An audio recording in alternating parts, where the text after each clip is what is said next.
wabarakatuh. Selamat datang di channel YouTube saya, Iwan Sandi and Partners.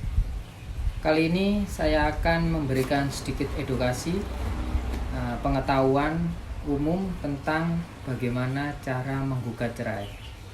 Yang pertama, gugatan cerai ada dua macam di pengadilan. Jadi yang pertama adalah gugatan cerai buat istri. Jadi kalau istri mau menggugat cerai, itu namanya gugat cerai. Lah, kalau suami mau menggugat, itu namanya cerai talak. Nah, sekarang kita bahas tentang gugat cerai dulu, karena perempuan harus didulukan ya. Nah, oke.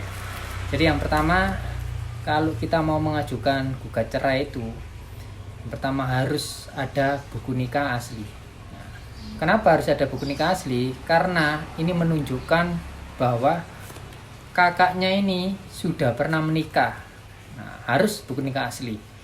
Terus ada beberapa pertanyaan, kalau buku nikahnya nggak ada gimana Pak? Kalau buku nikahnya hilang gimana? Kalau buku nikahnya dibawa suami semuanya? Kalau buku nikahnya dibakar dan lain sebagainya? Oke. Kalau tidak ada buku nikah asli, yang pertama yang harus bisa dilakukan adalah kakak harus membuat duplikat buku nikah tersebut. Nah, di mana membuat duplikat itu? Membuat duplikat itu harus di KUA tempat nikah dulu. Jadi contoh nih ya, kalau saya nikahnya di Surabaya, jadi kalau buku nikah saya hilang, otomatis saya harus mengurus di KUA tempat saya menikah dulu. Nah, contohnya kalau di KUA Wiyung, nah itu saya harus ke sana, ke KUA Wiyung. Nah, bilang, Pak, mohon maaf, buku nikah saya hilang, buku nikah saya kebakar, atau buku nikah saya ketelesut, hilang entah kemana. Nanti setelah itu pihak KUA akan memberikan syarat-syarat. Yang pertama biasanya pihak KUA itu meminta mana fotokopi, nah, fotokopi buku nikah. Kalau kita tidak punya, nggak apa-apa, kita beritahukan tanggal kita nikah kapan, bulan apa, dan tahun berapa. Nah, kalau itu pihak KUA-nya belum percaya, seumpama KUA-nya ini karena hilang, karena tidak ada kopiannya, harus pakai surat kehilangan. Oke, setelah itu kita datang dulu ke polsek terdekat untuk minta surat kehilangan atas buku nikah kita yang sudah hilang tadi, atau ya masih dibawa semua suami dua-duanya, atau lain sebagainya. Nah, kita bisa minta itu. Nah, setelah kita ke polsek, kita minta surat kehilangan, diberilah dari polsek surat kehilangan. Kita datang lagi ke KUA. Nah, kita urus selanjutnya dari KUA. Ini syarat-syaratnya. Nah, syarat-syaratnya seperti itu. Dan setiap KUA itu beda-beda. Atau kakaknya kalau memakai jasa lawyer bisa buat menguruskan ke KUA itu. Nah, itu syarat pertama, buku nikah. Syarat kedua, KTP. KTP ini harus asli. Domisili KTP di mana? Di situ bisa tempat kita buat menggugat. Nah, jadi tempat menggugat itu bisa sesuai domisili KTP atau sesuai alamat buku nikah. Nah, coba kalau kita nikahnya di Sidoarjo ya, seumpama, terus KTP Surabaya lah. Kita itu bisa pilih antara Sidoarjo atau Surabaya. Nah, tapi semua itu harus kita lihat suami kita di mana lokasinya, domisili KTP-nya. Kalau suami Surabaya, KTP Surabaya, kitanya KTP Surabaya, terus nikahnya di Sidoarjo, kita bisa gugatnya di Surabaya karena lebih efisien dan efektif. Nah, seperti itu. Nah, yang ketiga, kakak ini kadang ada beberapa pengadilan yang tidak membutuhkan, tapi tidak salah juga kalau kita melengkapinya kakak. Nah, setelah itu, ini yang terakhir, yang paling penting adalah gugatan. Nah, gugatan ini kakaknya bisa buat sendiri ataupun dibuatkan oleh pengacara, ataupun di pos bakum itu ada yang namanya pos bantu. Di pengadilan itu ada yang namanya pos bakum lah. Di pos bakum itu kita bisa membuat gugatan, bisa dibuatkan gugatan.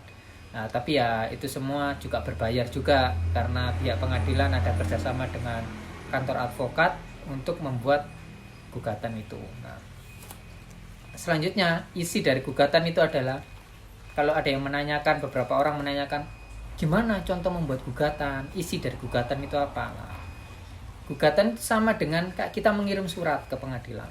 Ada kopnya, apa judulnya, terus bagaimana, alamat pengadilan di mana, dan selanjutnya adalah isi dari gugatan. Yang pertama, isi dari gugatan itu adanya 1, bahwa. Nah, biasanya diikuti dari depan diikuti kata-kata bahwa.